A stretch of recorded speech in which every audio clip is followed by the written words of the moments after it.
Shalom Jemaat Tuhan yang terkasih.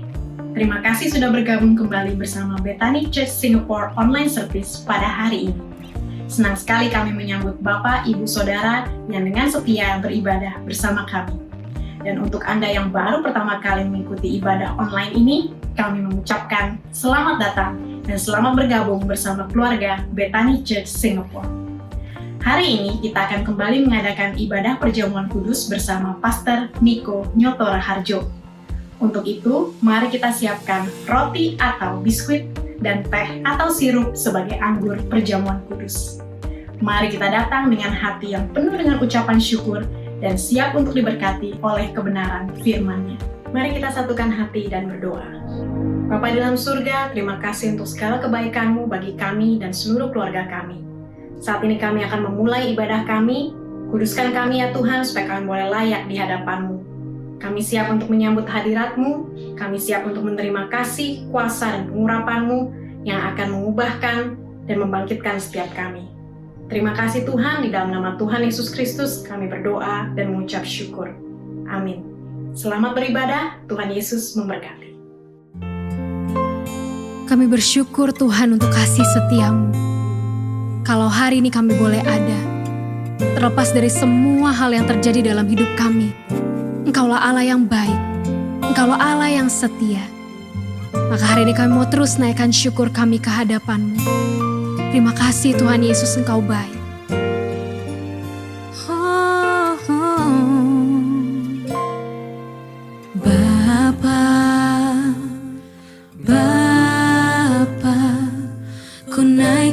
Syukur padamu,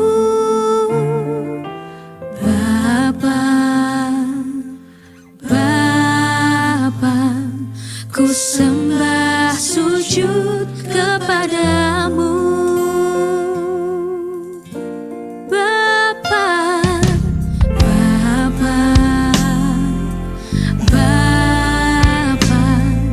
ku naikkan syukur.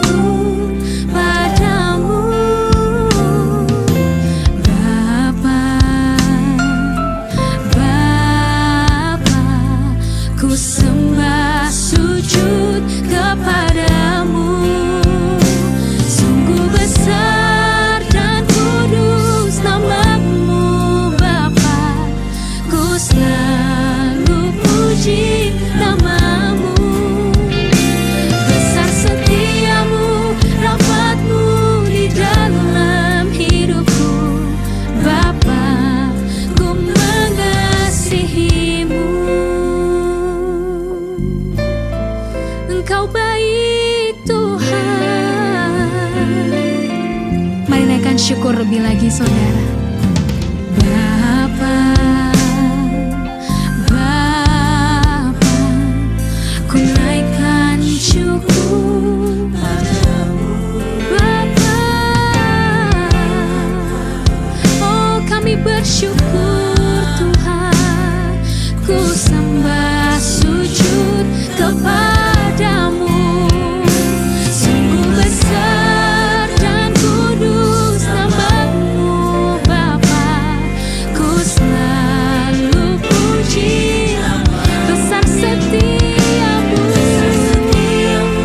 rahmat-Mu di dalam hidupku, Bapa. Ku mengasihi-Mu.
sebagai umat-Mu yang mempercayai janji-Mu digenapi dalam hidup kami.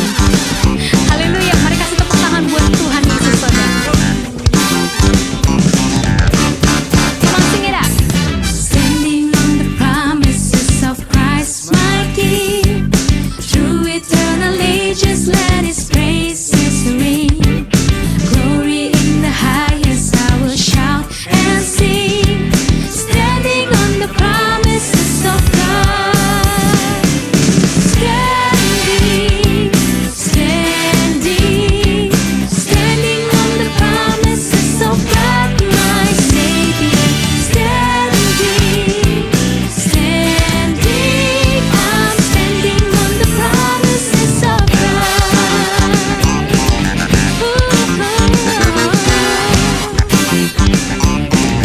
Standing on the promises.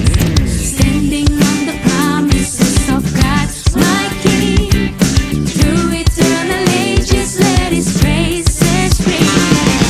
Glory in the highest, I will shout and sing. Standing on the promises of God, Lord, we're standing. Standing on the promises of God, my Savior. Standing, standing, I'm standing on the promises of God. Standing, standing on the promises of God, we believe, Lord. Standing, I'm standing on the promises of God. Come on, sing it out. Standing, standing. Kami percaya Tuhan, Engkau tepati janji-Mu buat setiap kami.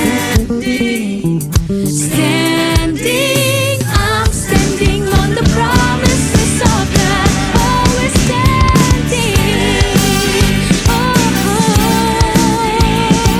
Standing on the promises of God, my Savior.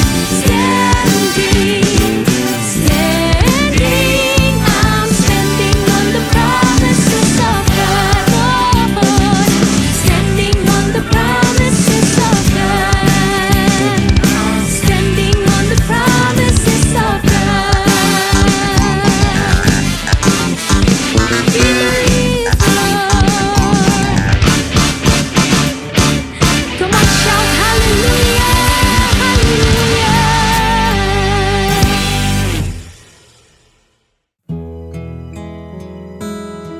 Kami datang ke hadapan-Mu, Bapa. Kami mau menyatakan bahwa kami memerlukan Engkau dalam setiap musim kehidupan kami. Di setiap jam, kami memerlukan Engkau. Dan inilah ungkapan hati kami kepadamu. Ya Tuhan, tiap jam ku memerlukan-Mu. Engkaulah yang memberi sejahtera penuh. Setiap jam, ya Tuhan, Di-Kau ku perlukan, ku datang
Mari kita sama-sama membaca firman Tuhan dari Mazmur 91.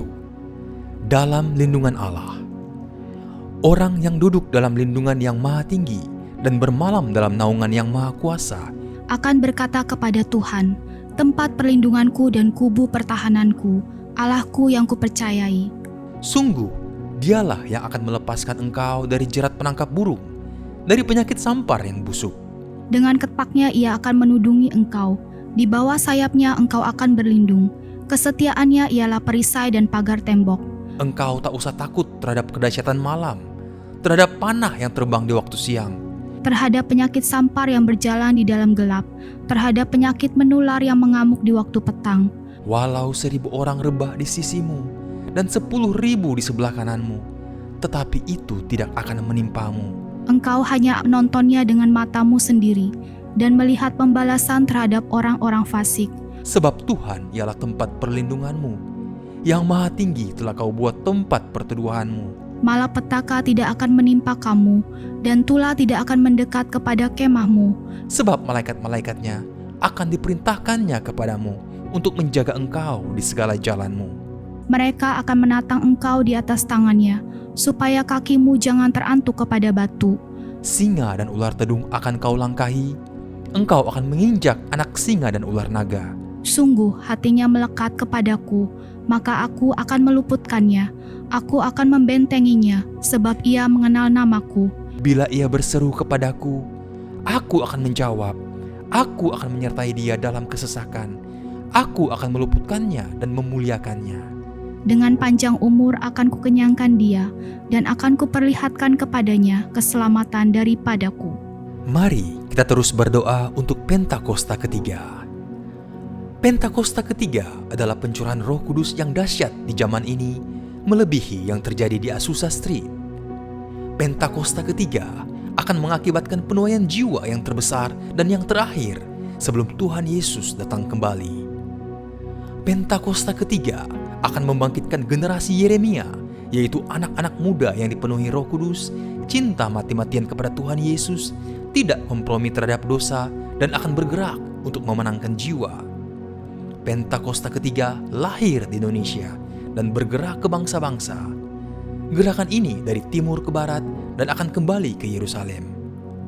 Pentakosta ketiga akan memberikan kuasa untuk menyelesaikan amanat agung, dan setelah itu Tuhan Yesus datang kembali. Amin, amin, amin. Haleluya. Benar Tuhan, setiap saat dalam hidup kami hanya ingin berada di dalam hadirat-Mu, karena di situ kami temukan kasih-Mu yang begitu indah bagi hidup kami. Thank you Jesus.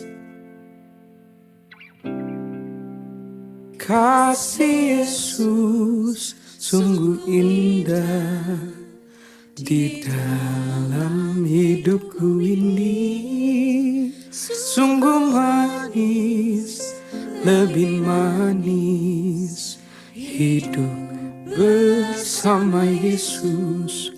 Oh kasih Yesus sungguh indah di dalam hidupku ini, sungguh manis, lebih manis hidup bersama Yesus.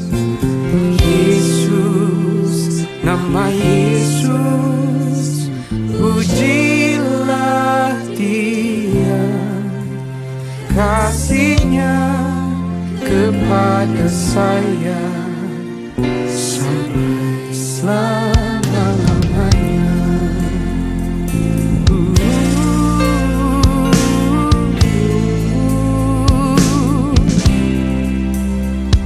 Indahnya kasih-Mu Tuhan.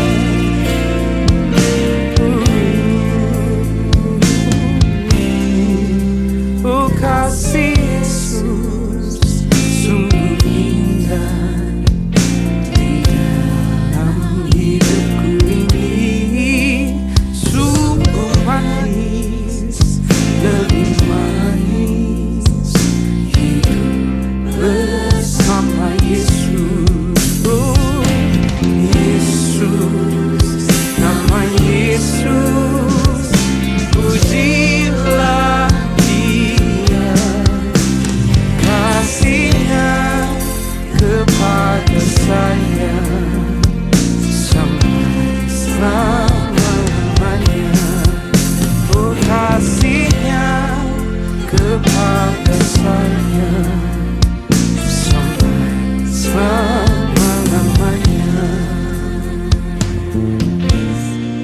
saudara betapa indahnya berada di dalam kasih Yesus. Amin. 1 Yohanes 4 ayat 18 berkata, di dalam kasih tidak ada ketakutan. Kasih yang sempurna melenyapkan ketakutan. Sebab ketakutan mengandung hukuman, dan barang siapa takut, ia tidak sempurna di dalam kasih. Kita semua sempurna di dalam kasih Yesus. Amin. Mari katakan pujian ini. Yesus, nama Yesus, pujilah Dia, kasih-Nya kepada saya sampai selama-lamanya. Yesus, nama Yesus, pujilah Dia, oh kasih-Nya kepada saya sampai selama-lamanya.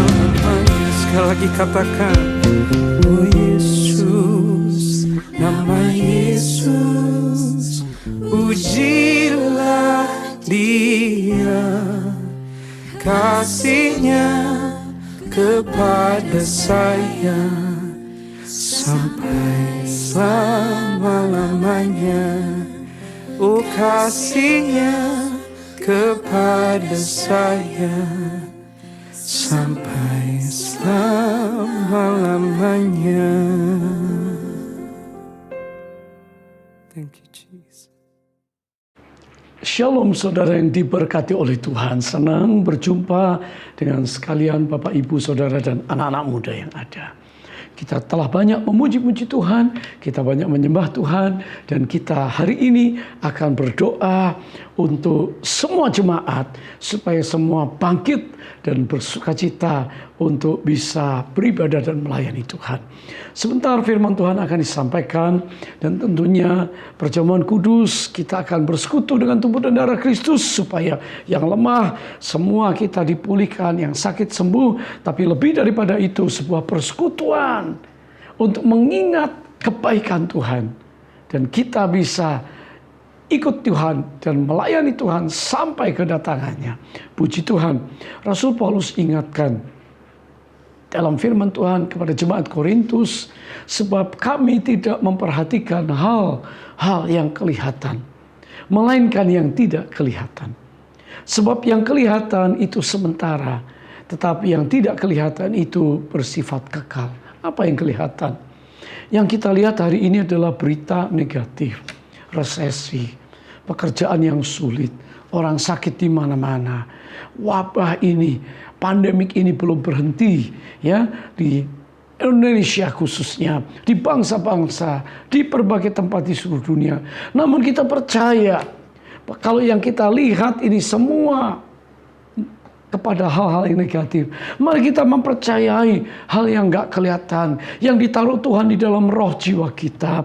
Firman Tuhan yang kita terima, yang kita renungkan siang dan malam, dan kita hari ini fokus kepada Kristus, kepada hal-hal yang kekal, tidak hanya urusan jasmani, tapi urusan rohani. Saya percaya kita bisa mantap hari ini, karena yang kelihatan itu menakutkan, merepotkan, mengkhawatirkan, membuat keadaan tidak nyaman. Tapi hal yang gak kelihatan, ada pengharapan di dalam Kristus, ada iman akan perkara supranatural yang akan terjadi dalam hidup kita, ada kasih kita, kasih Allah bagi kita yang membuat kita lengket, kita satu di dalam Dia, dan kita tidak pernah akan tinggalkan Dia. Saudara, betapa Tuhan mengasihi kita semuanya hari ini. Mari saya akan berdoa untuk kita yang membawa persembahan syukur, persepuluhan yang saudara bawa kepada Tuhan sebagai tanda cinta saudara kepada Tuhan dan pekerjaannya, karena kita sudah diberkati Tuhan. Mari kita berdoa sama-sama. Haleluya.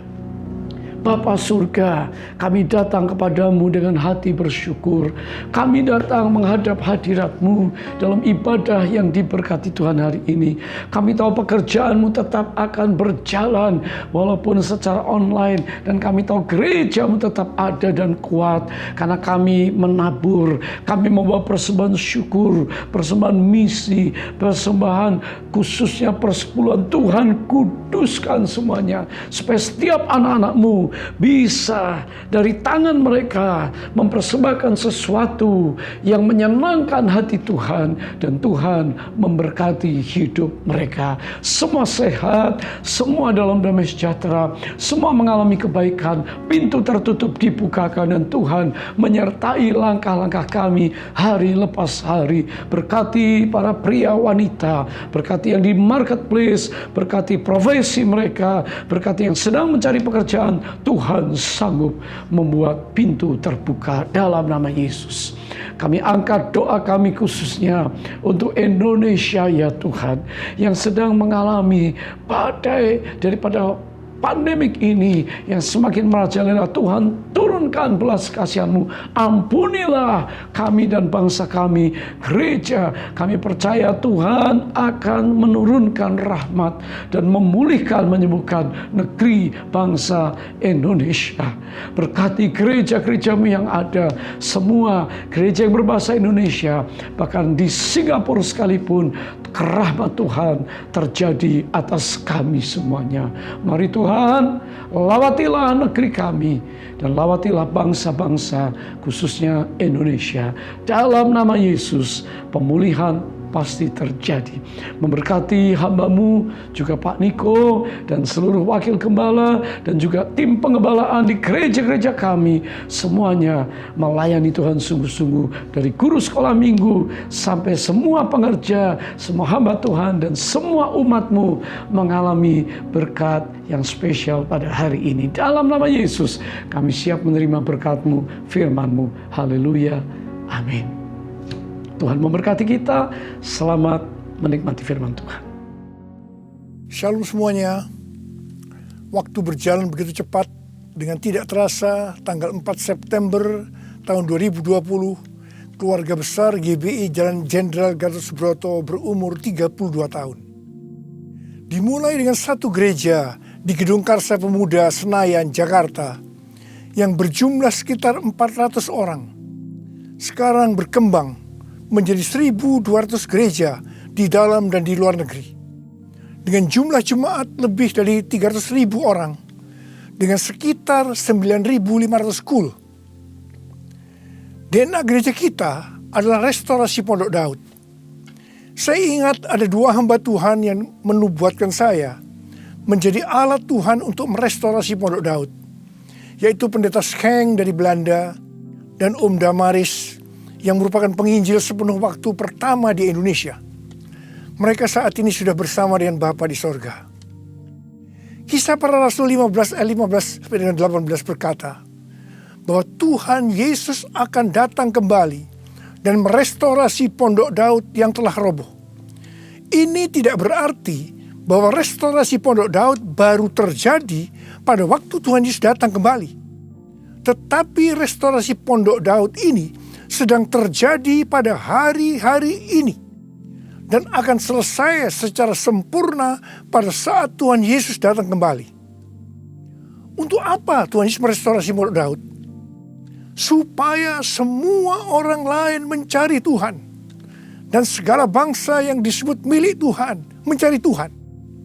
Ini berarti tujuan Tuhan Yesus merestorasi Pondok Daud supaya terjadi penuaian jiwa besar-besaran. Apa yang dimaksudkan dengan restorasi Pondok Daud? Dalam 25 tahun yang pertama, sejak tahun 1988, pengertiannya adalah doa, pujian, penyembahan bersama-sama dalam unity siang dan malam. Dalam 25 tahun yang kedua, pengertiannya adalah prajurit-prajurit Tuhan yang gagah perkasa, yang mempunyai gaya hidup berdoa, memuji dan menyembah Tuhan dalam unity siang dan malam, dan melakukan kehendak Tuhan pada zaman ini. Jadi hari-hari ini di tengah pandemi COVID-19 yang sedang direstorasi adalah kita-kita, yaitu saudara dan saya, supaya menjadi prajurit-prajurit Tuhan yang gagah perkasa, yang artinya menjadi pemenang. Untuk menjadi pemenang, maka yang pertama, gaya hidup kita adalah berdoa, memuji dan menyembah Tuhan dalam unity siang dan malam. Artinya kita harus hidup intim dengan Tuhan. Kita sekarang sedang direstorasi untuk menjadi lebih intim dengan Tuhan. Untuk menjadi pemenang, maka yang kedua, kita harus melakukan kehendak Tuhan pada zaman now. Dan kita sekarang sedang direstorasi untuk bisa melakukan kehendak Tuhan pada zaman now. Sesuai dengan pesan Tuhan Yesus kepada 7 sidang jemaat dalam kitab Wahyu pasal 2 dan pasal 3. Yang berarti ini juga pesan buat kita semua. Bahwa hanya pemenang yang masuk sorga. Pada waktu Tuhan Yesus merestorasi saya di tengah-tengah pandemi COVID-19 ini. Untuk menjadi lebih intim dengan Tuhan. Untuk lebih mengerti kehendak Tuhan pada zaman now. Itu sangat menyakitkan. Saya diproses, saya dibersihkan, saya dimurnikan. Saya harus diam di rumah, berdiam diri sampai dengan hari ini. Tuhan berbicara kepada saya melalui Yesaya 26 ayat 20 dan 21 yang berkata, "Mari bangsaku, masuklah ke dalam kamarmu, tutuplah pintumu sesudah engkau masuk. Bersembunyilah barang sesaat lamanya, sampai amarah itu berlalu. Sebab sesungguhnya Tuhan mau keluar dari tempatnya untuk menghukum penduduk bumi karena kesalahannya, dan bumi tidak lagi menyembunyikan darah yang tertumpah di atasnya. Tidak lagi menutupi orang-orang yang mati terbunuh di sana." Sampai hari ini, terus terang saya masih merasakan amarah Tuhan belum berlalu. Saya tidak tahu sampai berapa lama kita disuruh bersembunyi barang sesaat lamanya. Pasti ada maksud Tuhan menyuruh kita bersembunyi barang sesaat lamanya. Kalau kita melihat tokoh-tokoh dalam Alkitab, mereka harus bersembunyi atau disembunyikan Tuhan barang sesaat lamanya sebelum melakukan pekerjaan besar. Seperti Nuh dan keluarga. Disuruh bersembunyi oleh Tuhan dalam bahtera selama 1 tahun. Sampai akhirnya Nuh bangkit menjadi bapa atas semua bangsa. Yakub disuruh bersembunyi oleh Tuhan di rumah Laban pamannya ketika harus lari dari Esau. Tetapi 20 tahun kemudian Yakub bangkit dengan keluarga yang baru, kekayaan baru, identitas baru. Dia menjadi Israel, yaitu nama baru untuk umat pilihan Tuhan. Yusuf disembunyikan oleh Tuhan dari usia 17 sampai 30 tahun. Perbudakan dan penjara yang dia jalani menjadi sekolah di mana Tuhan mempersiapkan Yusuf menjadi orang kedua di Mesir setelah Firaun. Musa disembunyikan Tuhan di padang gurun selama 40 tahun. Dan akhirnya Musa tampil untuk membebaskan bangsa Israel dari Mesir. Daud disembunyikan Tuhan selama 15 tahun setelah dia diurapi menjadi raja Israel. Ketika Daud akhirnya naik takhta, dia telah menjadi orang yang berkenan di hati Tuhan. Elia disuruh bersembunyi oleh Tuhan di tepi sungai Kerit. Setelah itu dia sendirian menghadapi seluruh Nabi Baal di Gunung Karmel. Yunus disembunyikan Tuhan dalam perut ikan selama 3 hari 3 malam. Setelah itu dia ke Niniwe berkhotbah dalam bangunan rohani terbesar dalam sejarah. Murid-murid Tuhan Yesus disuruh bersembunyi oleh Tuhan di kamar loteng Yerusalem selama 10 hari. Sampai Roh Kudus dicurahkan secara luar biasa. Mereka dipakai untuk melakukan amanat agung. Penuaian jiwa besar-besaran terjadi. Paulus disembunyikan oleh Tuhan di tanah Arab dan di Damsyik selama 3 tahun. Ketika dia kembali, dia dipakai Tuhan secara luar biasa dan menjungkir balikkan dunia. Paulus juga disembunyikan Tuhan di dalam penjara Romawi. Ketika dibebaskan, Paulus sudah menyelesaikan surat penggembalaan Efesus, Filipi, Kolose, dan Filemon. Rasul Yohanes disembunyikan Tuhan di Pulau Patmos, di mana kitab Wahyu, kitab nubuatan terbesar sepanjang masa, dituliskan dan sekarang itu diberikan kepada kita. Akhirnya yang paling luar biasa, Allah menyembunyikan Tuhan Yesus. Dia tinggal di dalam rahim bumi selama 3 hari. Dan pada hari ketiga, Tuhan Yesus bangkit dan membawa keselamatan bagi seluruh umat manusia. Saya percaya setelah kita, yaitu saudara dan saya, taat waktu disuruh bersembunyi barang sesaat lamanya, meskipun kita akan mengalami hal-hal yang tidak enak, kebosanan, perasaan takut, khawatir, putus asa, tetapi pasti setelah itu ada berkat, kuasa, pengurapan double portion yang Tuhan Yesus sediakan. Haleluya! Ke depan ini, Tuhan akan memakai setiap kita sesuai dengan rencananya. Untuk itu, Tuhan menyembunyikan kita barang sesaat lamanya.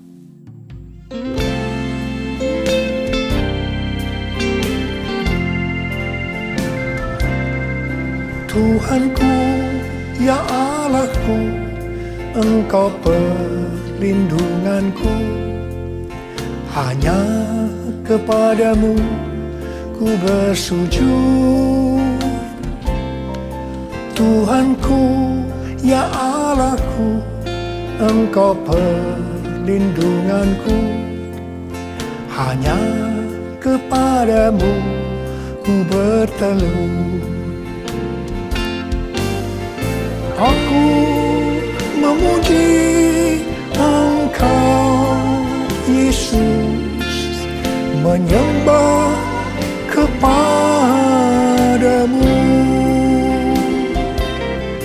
Tuhanku, ya Allahku, Engkau batu karangku.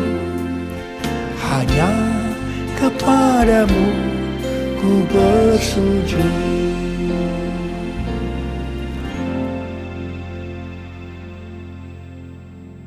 Tadi dikatakan, untuk menjadi pemenang, maka ada 2 hal yang harus dilakukan. Yang pertama, gaya hidup kita harus berdoa, memuji, dan menyembah Tuhan dalam unity siang dan malam. Artinya, hidup intim dengan Tuhan. Yang kedua, melakukan kehendak Tuhan pada zaman now. Para ahli teologi sedang mengamati bahwa ada 3 gerakan besar yang sedang terjadi dalam menyelesaikan amanat agung Tuhan Yesus. Gerakan pertama melalui gereja rumah. Kul termasuk di sini. Yang kedua, melalui kesembuhan massal. Gerakan ketiga, penginjilan melalui doa. Penginjilan melalui doa ini adalah restorasi Pondok Daud.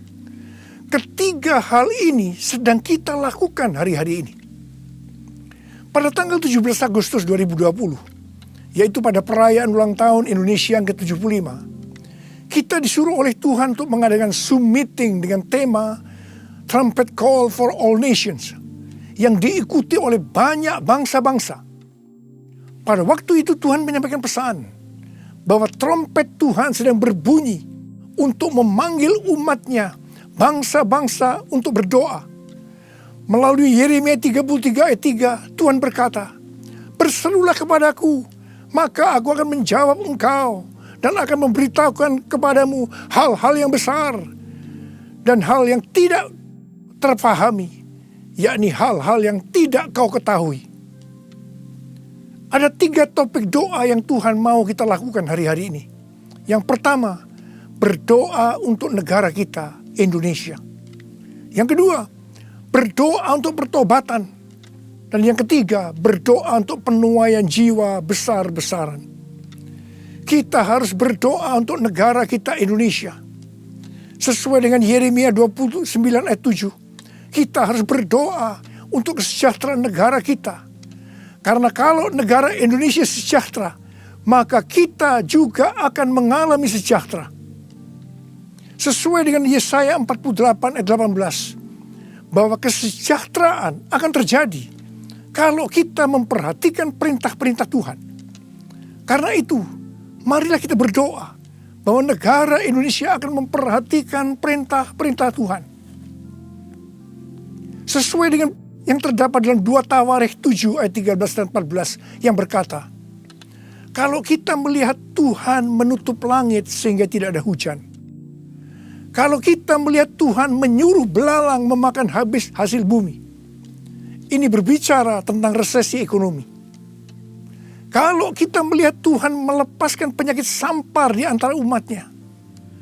Ini berbicara tentang COVID-19. Maka Tuhan meminta kepada kita untuk merendahkan diri. Berdoa, mencari wajah Tuhan. Dan berbalik dari jalan-jalan yang jahat.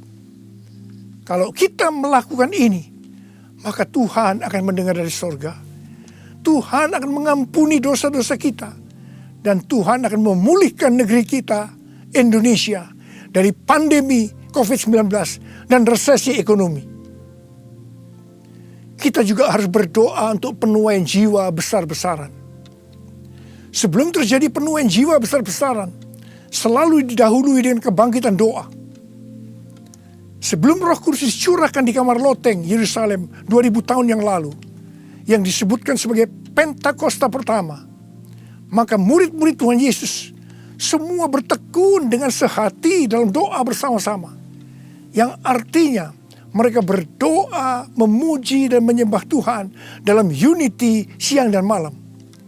Ini adalah prinsip restorasi Pondok Daud. Hal ini juga terus dilakukan setelah Roh Kudus dicurahkan. Penuaian jiwa besar-besaran terjadi. Amin. Demikian pula pada waktu Roh Kudus dicurahkan di Azusa Street yang disebutkan sebagai Pentakosta kedua. William Seymour yang memimpin doa. Semua bertekun dengan sehati dalam doa bersama-sama. Dan penuaian jiwa besar-besaran juga terjadi. Tahun 2013, Tuhan berbicara kepada saya bahwa pencurahan Roh Kudus yang terjadi di zaman now disebutkan sebagai Pentakosta yang ketiga. Sejak saat itu, saya terus berdoa untuk kebangkitan doa di Indonesia. Karena pencurahan yang dahsyat dari Roh Kudus di era Pentakosta ketiga akan terjadi setelah terjadinya kebangkitan doa. Tahun 2020, ketika terjadi pandemi COVID-19, yang luar biasa, terjadi juga kebangkitan doa antar denominasi di Indonesia. Menurut bilangan Research Center, 83,8% gereja-gereja di Indonesia ikut dalam kegerakan doa ini. Haleluya!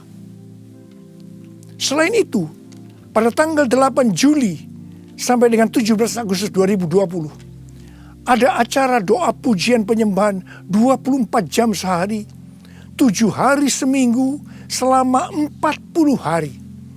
Dan dilakukan pergantian tugas setiap 2 jam. Acara ini diikuti oleh gereja-gereja antar denominasi di seluruh Indonesia. Dan ini belum pernah terjadi sebelumnya. Bagi saya, semua ini merupakan tanda bahwa pencurahan Roh Kudus yang dahsyat dari Pentakosta ketiga akan terjadi. Kalau kita melihat Pentakosta pertama, demikian juga dengan Pentakosta kedua, itu selalu dimulai dengan doa, pujian, dan penyembahan siang dan malam, yang berarti ini adalah penggenapan restorasi Pondok Daud. Hal ini juga terjadi pada Pentakosta ketiga. Kita mungkin tidak sadar bahwa selama 32 tahun Tuhan memberikan DNA restorasi Pondok Daud kepada kita, yang ternyata restorasi Pondok Daud itu untuk mempersiapkan Pentakosta yang ketiga. Kita harus berdoa agar kebangkitan doa, pujian, dan penyembahan terus berlanjut.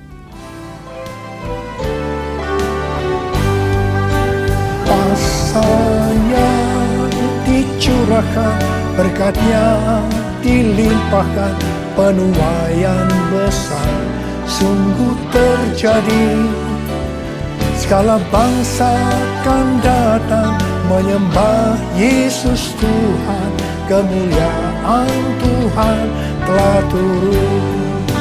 Kuasanya dicurahkan, berkatnya dilimpahkan, penuaian besar sungguh terjadi. Segala bangsa akan datang menyembah Yesus Tuhan, kemuliaan Tuhan telah turun. Kemuliaan Tuhan telah turun. Tuhan berkata mengenai Daud, bahwa Daud adalah orang yang berkenan di hati Tuhan dan yang melakukan kehendak Tuhan. Jadi Tuhan berkenan kepada Daud karena Daud melakukan kehendak Tuhan. Kehendak Tuhan yang mana? Alkitab berkata bahwa Daud melakukan kehendak Tuhan pada zamannya. Kalau kita merindukan hidup kita berkenan di hati Tuhan, maka kita harus melakukan kehendak Tuhan pada zaman now. Apa kehendak Tuhan pada zaman now? Yang pertama, pada waktu Tuhan Yesus ditanya oleh murid-muridnya tentang tanda kedatangannya dan tanda kesudahan dunia, salah satunya Tuhan Yesus menjawab dari Matius 24 ayat 14 yang berkata, dan Injil kerajaan ini akan diberitakan di seluruh dunia menjadi kesaksian bagi semua bangsa. Sesudah itu barulah tiba kesudahannya. Tuhan Yesus akan datang kembali setelah Injil kerajaan diberitakan ke seluruh dunia menjadi kesaksian bagi semua bangsa. Tuhan Yesus pasti datang kembali. Yang percaya katakan amin. Karena itu Tuhan Yesus memberikan amanat agung kepada murid-muridnya dengan berkata di dalam Matius 28 ayat 19 dan 20. Karena itu pergilah, jadikan semua bangsa muridku dan baptislah mereka dalam nama Bapa dan Anak dan Roh Kudus, dan ajarlah mereka melakukan segala sesuatu yang telah kuperintahkan kepadamu. Dan ketahuilah, aku menyertai kamu senantiasa sampai kepada akhir zaman.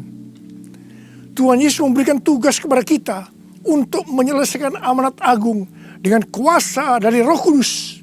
Ini kehendak Tuhan pada zaman now. Yang kedua, kehendak Tuhan pada zaman now adalah sebagai berikut. Dari tanggal 19 September tahun 2020 sampai dengan 7 September 2021, menurut kalender Ibrani, kita memasuki tahun 5781 yang disebutkan dengan P Alef. P Alef artinya 81. P menggambarkan sebuah mulut, di mana peranan mulut adalah untuk memuji, meninggikan, mengucap syukur kepada Tuhan, melepaskan berkat, bukan dipakai untuk berbicara hal-hal yang kotor, gosip, porno, kepahitan, menjalikan orang lain, hoax, dan lain-lain. Alef adalah angka 1, suatu permulaan yang baru. Yohanes 1 ayat 1 berkata, pada mulanya adalah firman. Firman itu bersama-sama dengan Allah, dan firman itu adalah Allah. Jadi memasuki tahun P Alef, mari kita berjanji kepada Tuhan untuk menggunakan mulut ini hanya untuk berbicara tentang firman Tuhan. Ini adalah kehendak Tuhan pada zaman now, yaitu menggunakan mulut ini hanya berbicara tentang firman Tuhan. Saudara yang mau melakukan katakan amin. Mari kita yang mau melakukan ini, kita ikrarkan janji kita ini dengan menyanyikan lagu ini.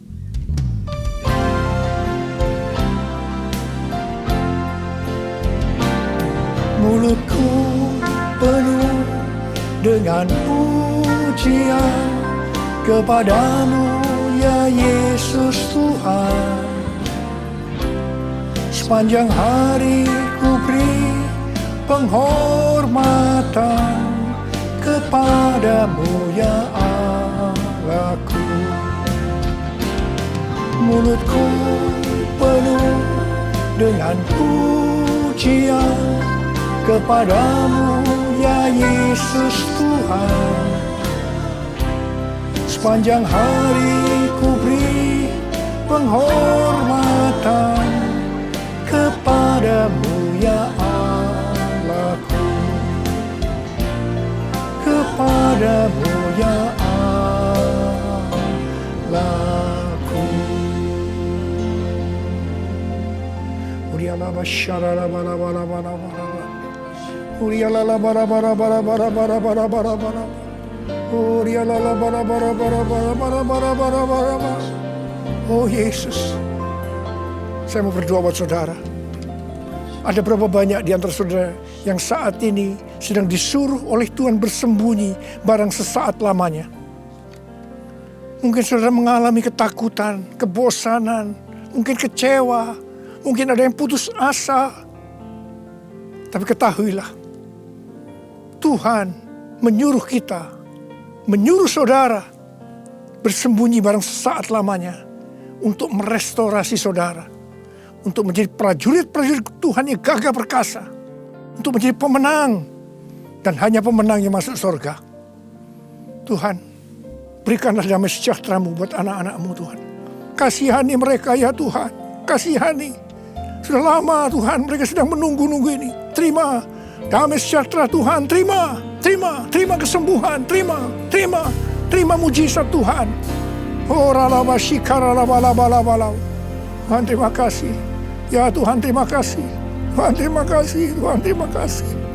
Terima kasih Tuhan. Terima kasih. Dalam nama Yesus. Amin. Mari kita akan masuk ke dalam perjamuan kudus. Kita akan mengingat ayat ini. Sebab setiap kali kamu makan roti ini dan minum cawan ini, kamu memberitakan kematian Tuhan sampai Ia datang. Perjamuan kudus adalah perjamuan Tuhan Yesus sendiri. Setiap kali kita masuk dalam perjamuan kudus, Tuhan Yesus selalu berkata, biarlah ini menjadi peringatan akan daku. Karena itu mari, arahkan hati saudara kepada kebaikan Tuhan. Kita akan mengingat kebaikan Tuhan. Mari tundukkan kepala. Tuhan, siapakah kami sebelum kami mengenal Engkau? Kami semua orang berdosa. Upah dosa adalah maut, mati kekal selama-lamanya. Tempatnya di neraka. Tuhan, Engkau datang ke dalam dunia ini untuk menyelamatkan kami semua ya Tuhan. Engkau angkat kami sebagai anak-anak-Mu. Engkau berkati kami, Engkau tuntun kami, Engkau bela kami, Engkau tegur kalau kami salah. Engkau sembuhkan kami, Engkau jagai kami ya Tuhan. Dalam masa pandemi ini Tuhan. Itu Engkau ya Tuhan. Itu Engkau ya Aba. Tuhan akan memberkati saudara melalui perjamuan kudus. Tapi Tuhan mau kita makan dan minum dengan cara yang benar. Karena itu masing-masing berdoa. Introspeksi. Lihat keadaan dirimu masing-masing. Jangan menyimpan dosa. Kalau ada dosa yang Tuhan ingatkan saat ini, langsung minta ampun. Ampuni saya Tuhan. Ampuni saya Tuhan. Ampuni kami Tuhan. Ampuni. Minta ampun. Minta ampun. Tuhan, anak-anak-Mu sedang meminta ampun kepadamu. Kasihani mereka Tuhan. Ampuni mereka Tuhan. Ampuni. Ya Bapa, ya Bapa. Ya Bapa, ya Bapa. Bapa, terima kasih. Kami akan masuk dalam perjamuan kudus dengan hati yang penuh ucapan syukur. Dalam nama Yesus kami berdoa. Amin. Mari, angkat roti di tangan kanan saudara tinggi-tinggi. Sebab apa yang telah kuteruskan kepadamu telah aku terima dari Tuhan. Yaitu bahwa Tuhan Yesus pada malam waktu Ia diserahkan mengambil roti. Dan sesudah itu yang mengucap syukur atasnya. Ia memecah-mecahkannya dan berkata, inilah tubuhku yang diserahkan bagi kamu. Perbuatlah ini menjadi peringatan akan aku. Sudah dikasih Tuhan. Bukankah roti yang kita pecah-pecahkan ini adalah persekutuan kita dengan tubuh Kristus? Mari kita makan dalam nama Yesus.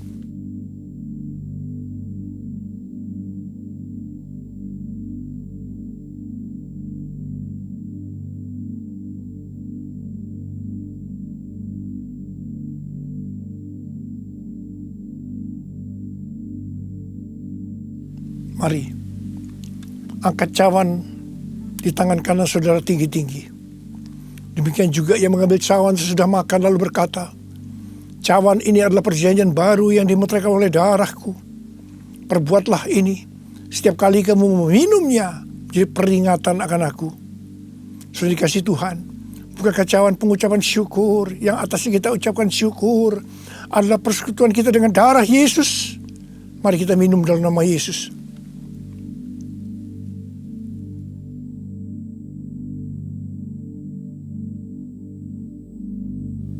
Mari, angkat tangan saudara. Ucapkan syukur dengan suara.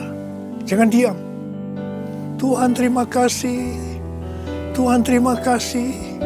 Kami bersyukur ya Tuhan. Buat kebaikan-Mu ya Tuhan.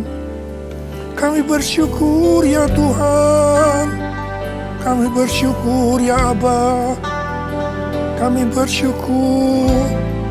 Terima kasih ya Tuhan, terima kasih. Terima kasih Yesusku. Terima kasih Yesusku. Puji syukur hanya bagi Tuhanku. Terima kasih Yesusku. Terima kasih Yesusku.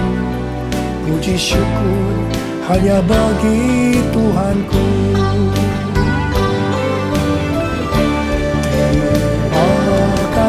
Yesusku, terima kasih Yesusku.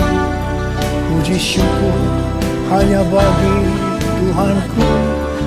Terima kasih Yesusku. Terima kasih Yesusku. Puji syukur hanya bagi Tuhanku.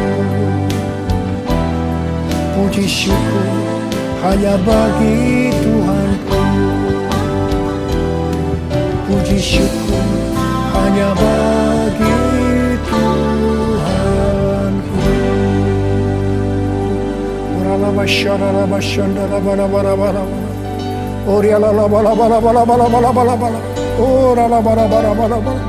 Oh Yesus, Yesus, Yesus, Yesus, Yesus, Tuhan Yesus, Tuhan Yesus, Tuhan Yesus. Angkat tangan saudara, terimalah berkat Tuhan. Kasih karunia yang berlimpah-limpah daripada Allah Bapa dalam anaknya yang tunggal Yesus Kristus. Persekutuan yang manis dengan Roh Kudus menyertai saudara sekalian mulai hari ini sampai Tuhan sudah datang menjemput kita di awan-awan dan bahkan sampai selama-lamanya. Yang percaya bersama-sama katakan amin.